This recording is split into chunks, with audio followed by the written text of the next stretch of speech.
Hola, soy Ana Peñas y quería hablaros de Paracuellos, de Carlos Jiménez. Yo conocí esta obra cuando estaba empezando la carrera, que estaba trabajando en la Biblioteca de Bellas Artes y me la regaló uno de los bibliotecarios con el que tenía una estrecha relación.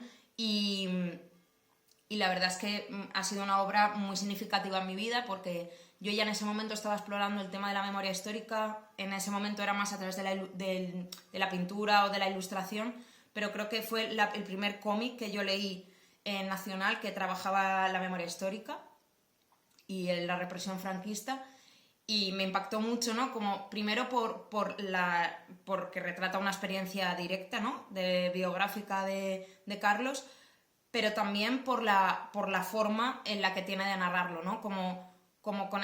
Donde se retrata esa crueldad, ¿no? Esa expresividad que está en los personajes. Puedes ver el dolor, ¿no? Como que estás dentro sintiendo lo que ellos sienten, obviamente con la distancia del folio, ¿no? Y de la historia, pero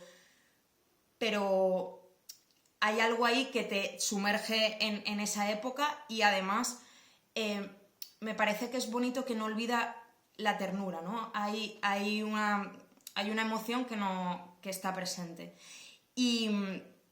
Y me ha marcado, por supuesto, en todo mi trabajo, porque es algo que yo intento seguir en mi obra, ¿no? El no olvidar la expresividad, pero tampoco la ternura. Y realmente acabaría diciendo que me parece una obra de obligada lectura, y creo que lo positivo es que al contarla a través de niños, ¿no? Podría ser algo que empiezas a leer de pequeño, lo entiendes desde un lugar, y conforme vas creciendo lo vas comprendiendo con todas las capas que eso tiene, ¿no? Las capas de la historia.